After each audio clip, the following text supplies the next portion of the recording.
All right. Yeah. Let's get ourselves rolling here. Good afternoon, and welcome to the ongoing series of peer-to-peer leadership webinars in California intended to support effective service delivery for residential providers in the state.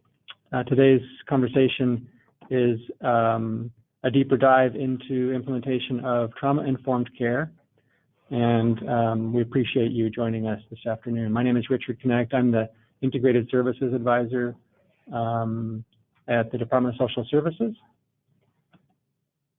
And our ongoing STRTP technical assistance is supported by a number of partnerships, including the CCR branch of the Department of Social Services, the California Alliance for Child and Family Services, and the Child and Family Policy Institute of California. If you're relatively new, or if this is your first time on our STRTP best practices webinars, we try to give folks a little quick reminder about the statewide technical assistance mission. We've been at this now since January. This is the 7th or 8th webinar. All of the webinars are recorded and available at the CCR website within a few weeks following production. And our purpose, of course, is to implement as consistent practice as possible across the state and support providers in the adaptation of best practices for youth in care. There are guiding principles that the Continuum Care Reform Branch and its partners have established for this technical assistance, and we like to remind folks really quickly of what those are. So again, if you're relatively new and want to refresh yourself, or if you haven't looked at these in a while, these are the principles upon which we try to base our technical assistance in working with the state. I'm particularly fond of this piece of research that comes out of the University of New Mexico, which really, I think, supports the thoughtfulness and attempts to be as mindful as possible about focusing on implementation. So many times when we try to build effective practices in the healing arts, we assume that simply having the technical knowledge to deliver a particular modality or intervention is enough. And in reality, systems really need effective leaders to implement, to support the ecology, to change their own leadership behaviors in support of those practices so that the adaptation can be effective. And I love this research out of the University of New Mexico, so I include it here just for your reference.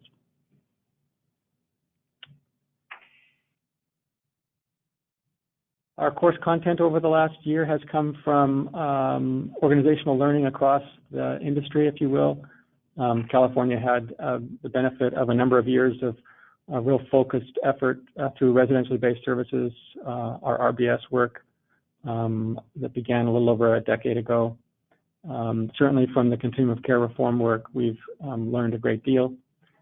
And of course, much of this practice has its roots in now 35-year-old system of care research and the effectiveness of wraparound programs.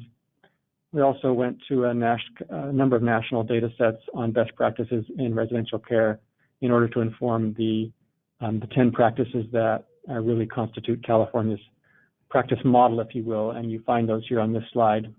These are the 10 organizational competencies. These are the emphases, if you will, that effective residential providers focus on from a leadership standpoint to be sure that care is effective across the continuum and for young people entering and exiting care.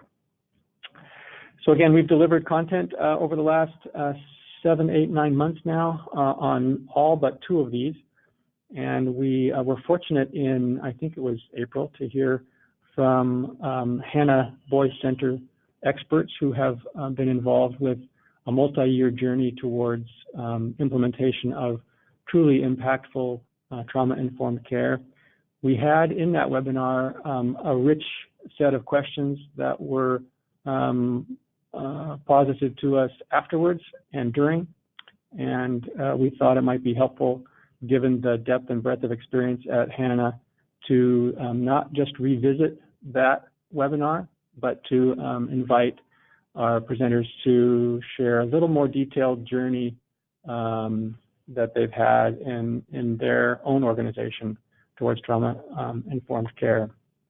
And so we're pleased today to be joined by Brian Farragher, Stephanie Smith, and Emily Alexander at the Hannah Center, and they're going to share with us additional detail and a couple of examples, if you will, from their more recent experience around implementation of trauma-informed care. So please welcome Brian, Stephanie, and Emily.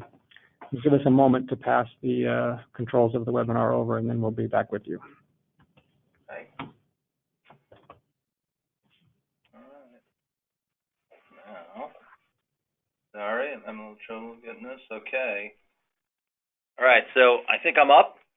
So thanks, Richard. Appreciate it. This is Brian Farragher. I'm the CEO here at the Hannah Boys Center.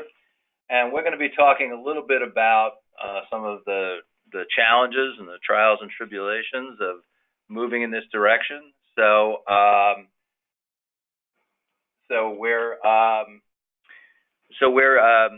I'm joined here with our clinical director, Stephanie Smith,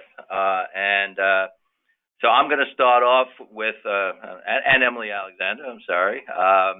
I'm going to start off with talking a little bit about shifting kind of mental models in this work, and that's a big challenge, I think, and why this is such a difficult transition for many agencies, is that it's a whole different way of thinking.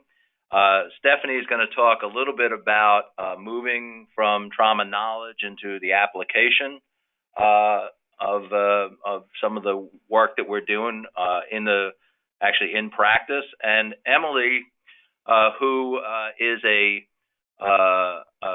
group home coordinator here and has been a youth counselor here through most of this transition, is going to talk a little bit about what that's like down facing our kids as we're trying to move all these big, kind of hairy systems and philosophy changes, and what does that look like for somebody who's actually doing the work facing clients. So hopefully this will make some sense, and it's I think a pretty well-rounded kind of look at the challenges that we have faced in our journey here.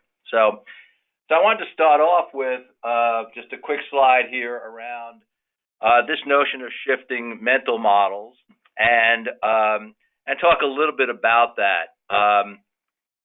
So the first one is really shifting from a focus on control and compliance to one on growth and change. And we forget sometimes, I think, in this work that we are in the change business. And our goal here is not to control kids' behaviors, but to help them make the changes and to grow in the direction they need to grow. And so sometimes when we are too much into control and compliance, we stifle potential change. So getting kids to obey the rules has often been the greatest good in residential care. And what we are trying to shift to is that this is a long game. And so getting a kid to comply today through the use of coercive practices is really counterproductive. So what we're trying to do at this point is to help our kids make the right choices. And when a kid makes the right choice through his own choice, then he owns that and he takes that with him when he goes.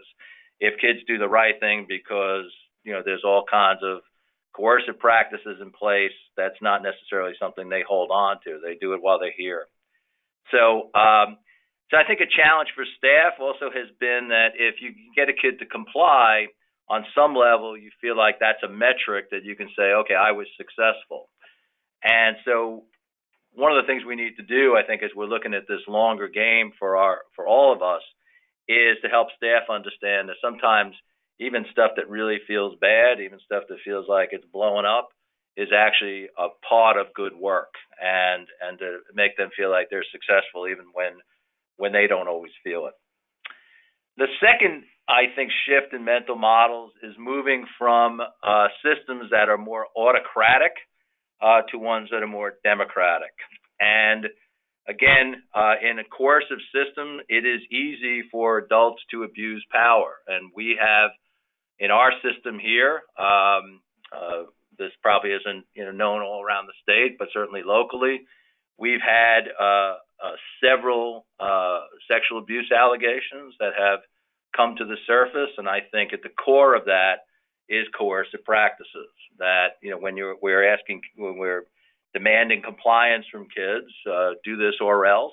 It's not a long walk when you have bad actors in a place to do really terrible things. So we're trying to shift in this place from doing things to kids to doing things with kids.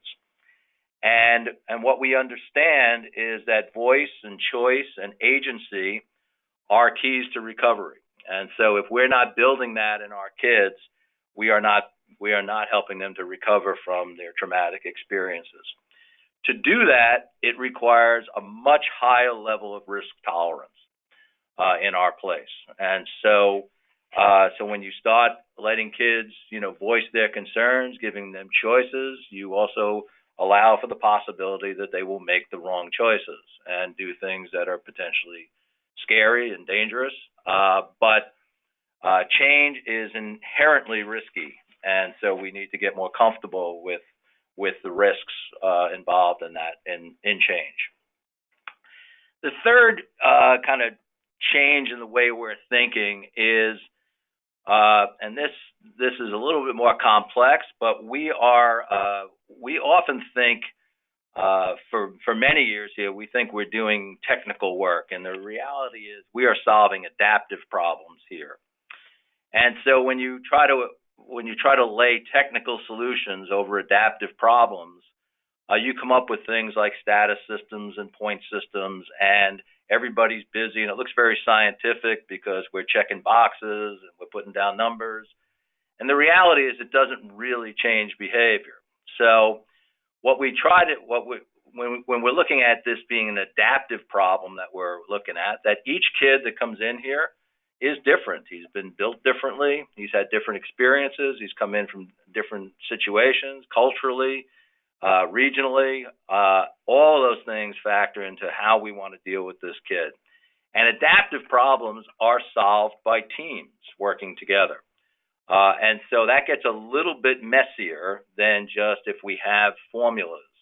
If a kid does this, we do that. But what we have to figure out together is when this kid does this, what's the range of options that we can do to respond, and how do we do that, and how do we do that through trial and error very often.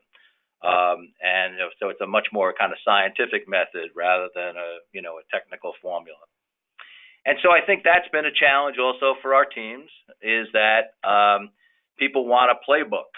They want to be told, okay, this is when this happens, here's what you do. And so that's the fourth issue here, is moving from structure and predictability to chaos and messiness at times. And so structure and predictability is not unimportant with our kids. There should be routines, there should be rituals where kids are being held in a way, but it's also important to understand, as I said before, that this work can get messy, and there aren't always these instruction manuals that come with these kids. These are not IKEA bookshelves that we're putting together here. This is really busy work and difficult work, and it's often being made up as we go along, and people have to get more comfortable with that as we move.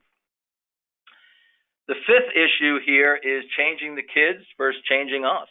And so what we know is that it's really important for our kids that, and what we know, co-regulation is crucial in the work. And that means that if I'm working with a kid whose heart is beating at 100 beats a minute, that it's crucial that my heart is at 60 a minute. And that means I have to make that change first. And so what I have learned in this work, and what we're all learning here now, is that if we're not getting the results we want from a kid, then we need to change. And I think the system here very often has been the work of change is all about, the kid, him being motivated, him wanting to change. and we have to create the conditions for change in our work. So now that I'm at this advanced age now of 61, I have finally learned that the only person in this world that I can change is me. But what's remarkable is when I do change, when I choose a different behavior or choose a different intervention, things change around me as well. So I think I think it's important that we focus a lot on our staff and their self-regulation and their ability to co-regulate with kids. And then finally, this issue of adoption versus adaptation. And I think sometimes when people get into the trauma work, they learn about trauma, and now they're informed about trauma, and now you're trauma informed. And the reality is that our systems were built on a different philosophy. And so all the policies and practices and onboarding and all of those things that we do here were built in a different system. And so in order to really become trauma informed, we have to start adapting our philosophies, our practices, our policies in order to realign those with the new philosophy. And changing culture in organizations is really, really hard to do. So we're getting there, but it has been a very slow and challenging process, and we still have a long way to go. So the next slide that I have here is a little bit scary, all right, and this may not make a lot of sense just looking at it.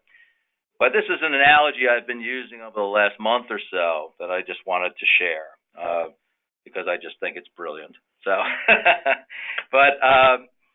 so this is, I guess, as the director here, I hear a lot of complaints about the kids around the things they do and their tone and their dysregulation and their behavior and how mean they are to the other kids and how mean they are to staff. And it's made me think that, my brother is a New York City fireman. And I've never heard him complain about fire and smoke. Those are work conditions that he is subjected to. And so he is trained to deal with that. He is geared up to deal with that. And he understands through his experience the nature of fire. And so he understands how it moves. He understands how it, what the flash point is of certain materials. And that's part of how he protects himself. And so I guess one of the things I've been thinking about, if you look at these firemen, they have helmets and they have bunker gear and they have oxygen tanks and they have a hose and they're all geared up because this work is inherently dangerous. And so they have gear that protects them. And we've been thinking a lot here lately about what is the gear that our staff need in order to protect themselves. And it's not about, this kid is too damn difficult. It is about how are we protecting ourselves? How are we gearing up so that we can do this really difficult work and sometimes potentially dangerous work? And what we're discovering, I think, is that our gear is relationship. It is our relationships with each other, that staff people who are doing this difficult work, this hard work with hot and smoky kids, need good supervision. They need people on their teams who are supporting them. They need to know that they're doing good work, even when it feels like they're not.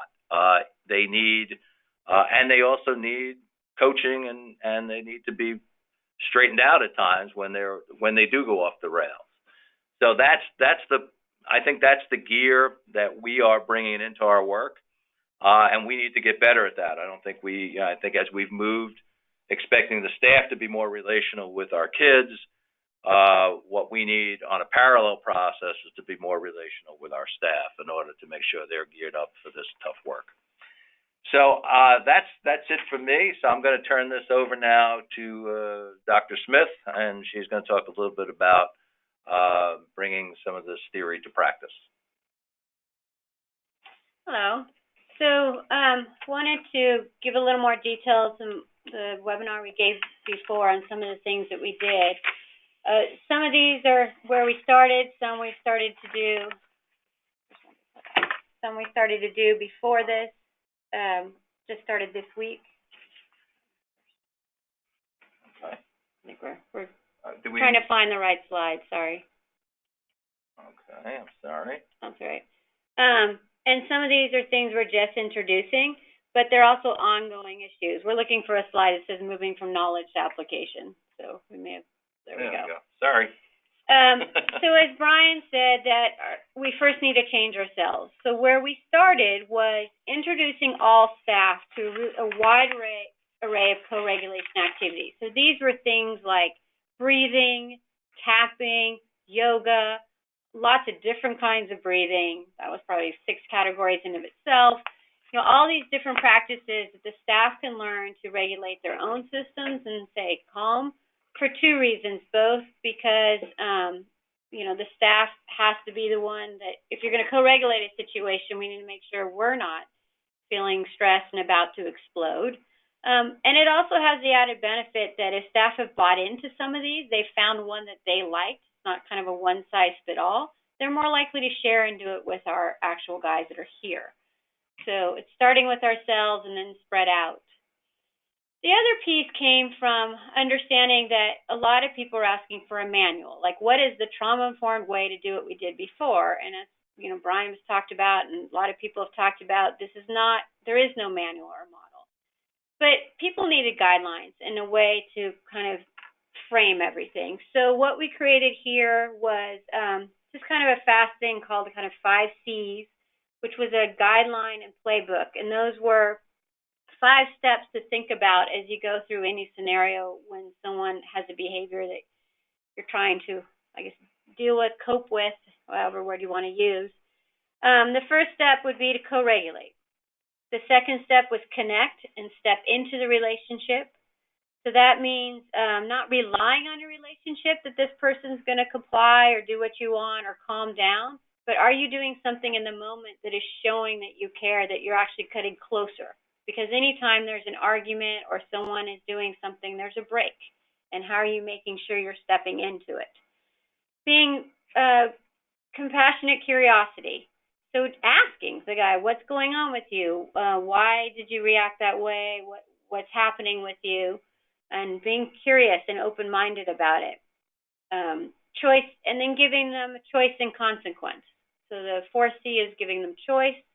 And the 5th one is a check-in at the end. Thank you for making it right, and dropping it. Because if it's a situation that happens again and again, there'll be another chance to check in. And if it was a one-time thing, you don't really need to keep going over it again and again. So we found that that was helpful, and we practiced that with a lot of sample scenarios. And the way we set the scenarios up is we created things that typically happen, and we compared and contrasted to the model that was more about points and statuses and punitive. We also created a document that was things to think of ourselves when you're faced with a challenging behavior, like why am I enforcing the rules? Is someone intentionally pushing my buttons? Am I responding the way I am because I'm personally feeling hurt, offended, or disrespected? What assumptions am I making? What options do I have? And kind of going through that piece. We also had a document of frequently asked questions. Things that we hear all the time, like, aren't we enabling them if we don't punish right away? What happens if someone repeatedly breaks the rules? What do I do about the guys that aren't breaking the rules? So we had that kind of suggested up front, and then some sample scenarios.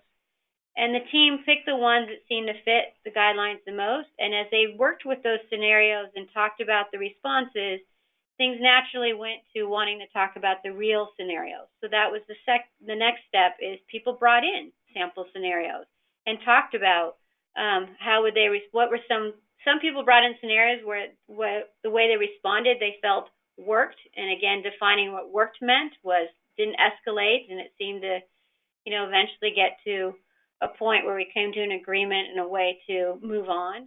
And other folks brought in things that they really have no idea what to do with this guy and what to do. And it was a nice mix of the team really talking about that piece.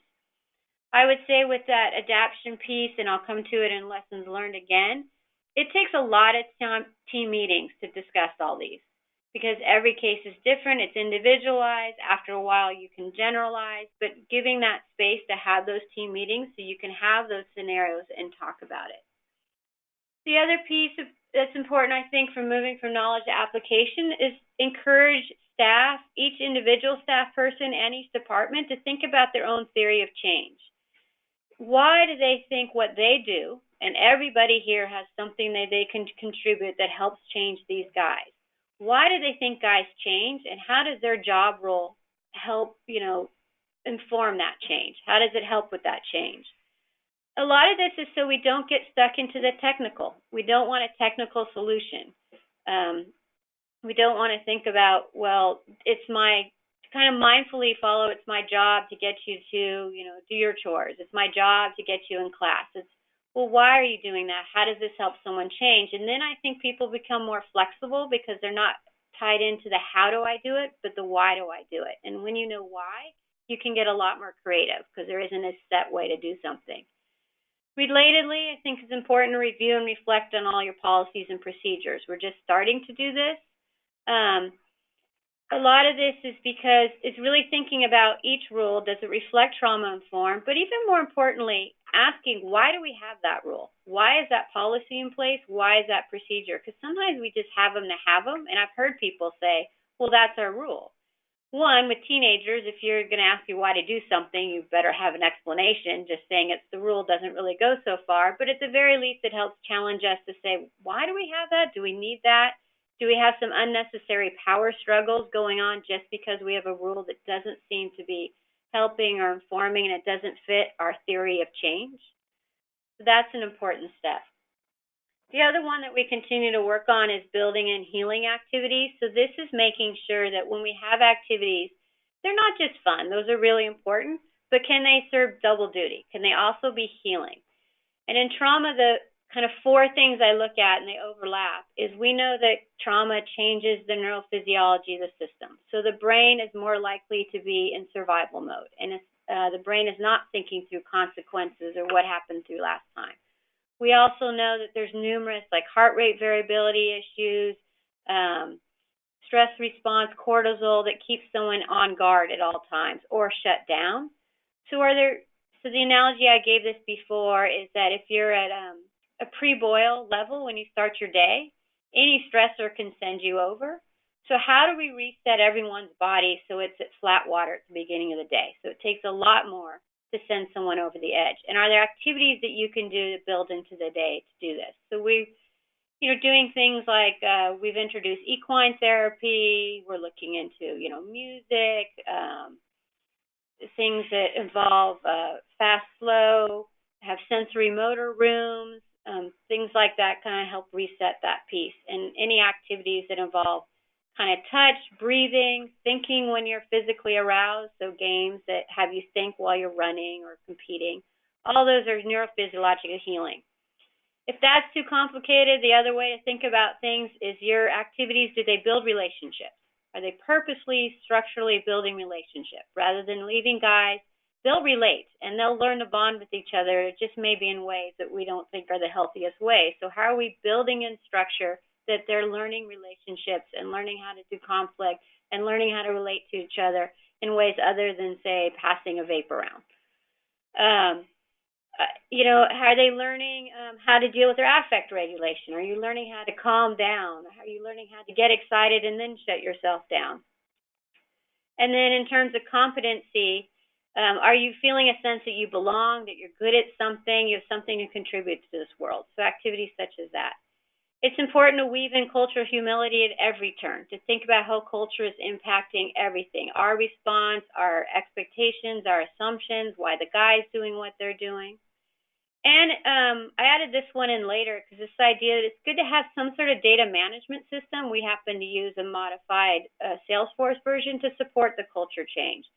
So everyone on campus can see the guy's personal goals, and they can see what happened to him and their trauma history. So there is that curiosity.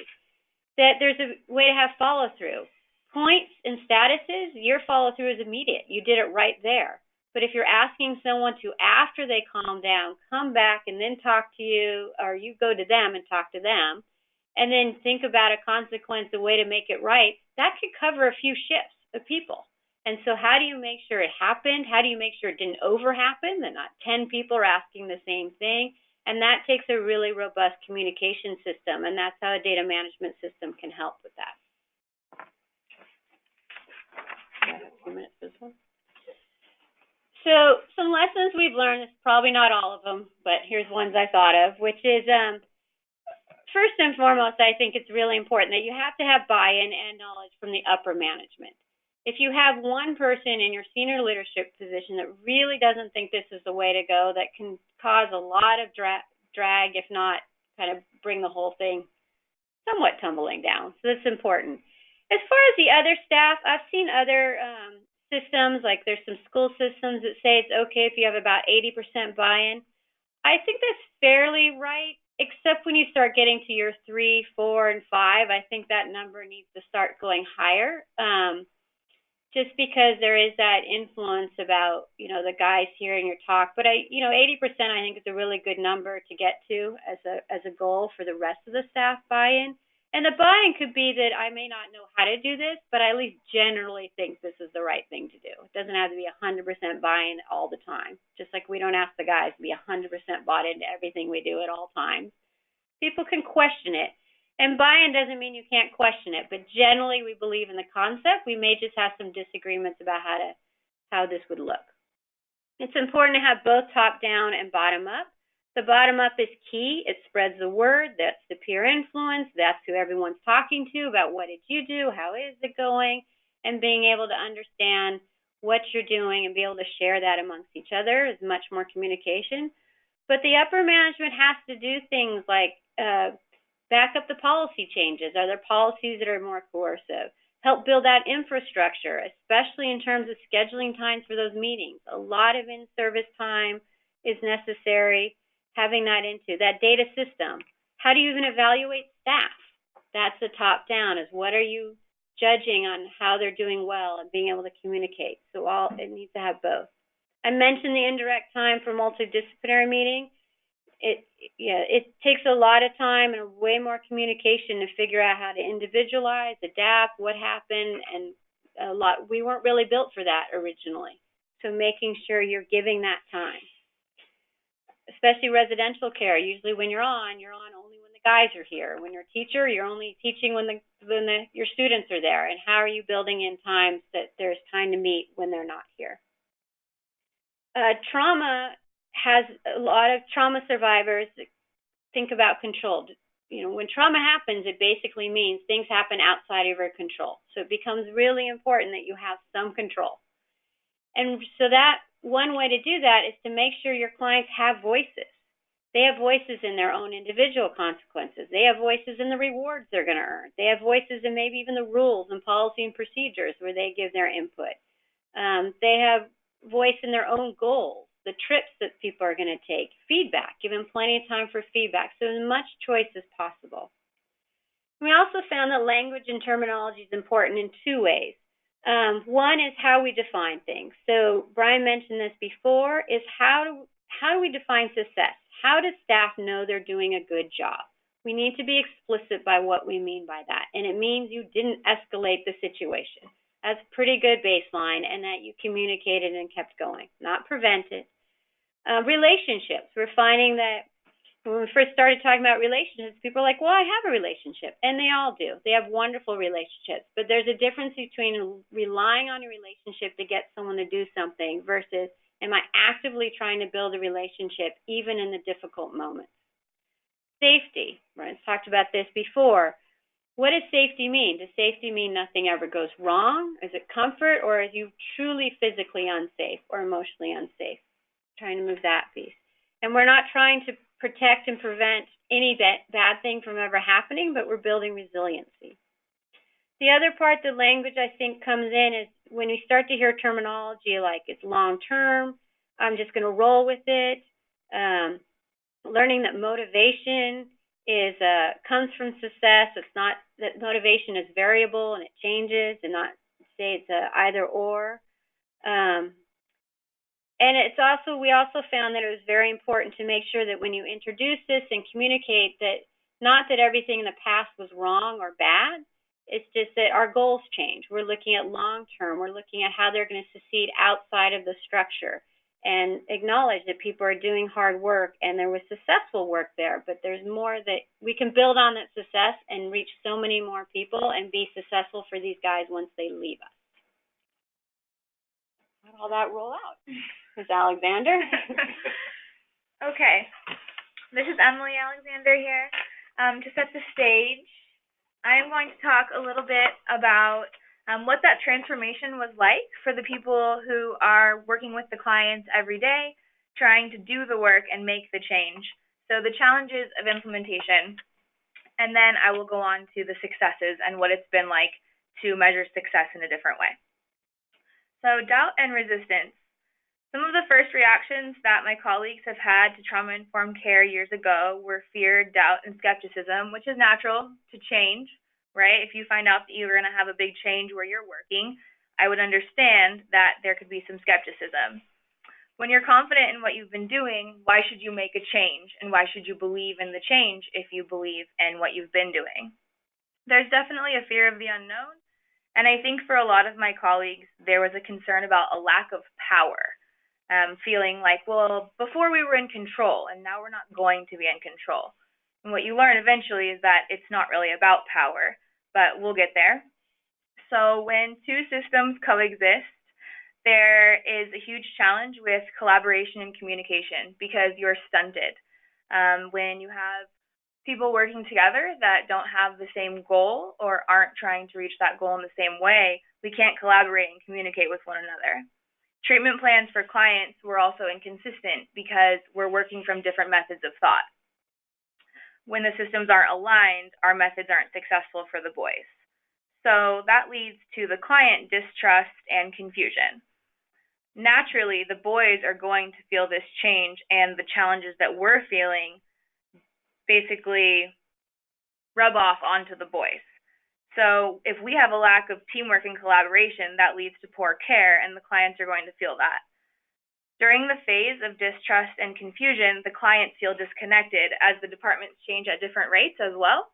If the school is doing one thing and the residential piece is doing another, the boys feel that inconsistency and they can't trust us as the adults in their life, which impacts our relationships with them. The boys here have experienced significant changes to their program structure, and so it was also natural for them to have that doubt and resistance. And so it's been about how can we work through that and rebuild the trust and have them believe in what they're here to do. So I'm going to share a little personal experience to give an example of what a treatment plan for a boy used to look like.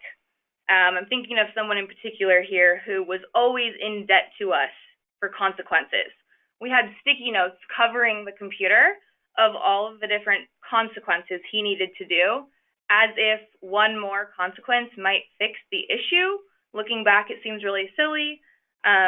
We also had staff that were making the plan. So we met as adults, we made a plan, we identified what the problems were, and then the boy was to follow that plan.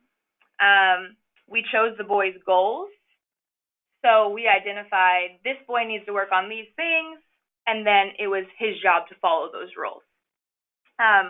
Those are some of the challenges of implementation, and so now I'm going to move forward to where I think we are today, or where we're trying to get to, which is taking a look at when things start to click. So creative thinking and compassion. Understanding these boys' stories is what builds compassion. So encouraging our colleagues to spend time unfolding their complex traumas. It's amazing how when you sit with your colleagues and you start to ask questions about a boy, his life, where he comes from, some of the more complex areas of his life, why you realize what you were doing before wasn't working. You also have to have a willingness to take risks in order to build rapport. So Stephanie mentioned that when the boys have voice and choice, it's a little risky because, like I said earlier, we're not in control anymore. But that really is how you build a stronger relationship. And lastly, you have to have the creativity to think outside the box. I think we thought inside of our boxes and our points and our scores, and so being able to see outside of that. Recalibrating framework and success. So success used to be they do what we want them to do. Follow the rules, right? Now success sounds a little bit more like, are the boys learning? Are they growing? And so when you start to ask those questions, you realize that maybe you thought you had a bad day at work because not everyone did what you wanted, but these boys learned from something, or they grew from the work you did with them. Are we building strong relationships with the boys? Do we lead by example? Do we trust and communicate one another? It's only when we trust and communicate with one another that we can foster those relationships with the boys in the house. I know for a fact that if the adults aren't getting along, it's not going to work to try to build a trusting relationship with the boys. Client involvement and trust. We have to build trust by showing boys how they've grown in this new system. I think that the boys are skeptical as well, and so we need to remind them of the progress they've made. Encourage boys to choose their own goals. So now, when we're choosing goals for a boy, it looks a little bit more like there's going to be 3 goals. What are 2 that you would like to work on? And then maybe we add a third if that's something they agree is a challenge for them, which most of the time they do. We try to build leadership into the new activities, such as circles. I think that introducing circles was one of the more challenging things that I've done, but the most successful circles I've ever had is when I have boys leading the circle with me, or they've chosen the topic. This really helps to build their self-esteem and their interest, but mostly it builds the trust that we have at times lost in all the changes. So that guy I mentioned earlier who was in debt to us through all the consequences and the sticky notes on the computer, we tried something different recently where he got to pick the goals he was going to work on, and then we built in positive encouragement by building a challenge for him that if he worked on his goals consistently for 3 days, he earned these prizes, and the prizes were going to lead up to this trip that he really wanted to go on. And so instead of calibrating things based on consequences, looking at things positively and building incentives into their day. We like to recognize success whenever we can, especially if we're discussing challenges. It's really important to talk about what's going well and what the boy thinks is going well, and what progress he's made before we talk about things that we need to work on. And we do still have consequences. It's just that he doesn't need to be in debt to us, and they should be reflective and related to what has happened, not just sticky notes all over our computer. So thank you for listening.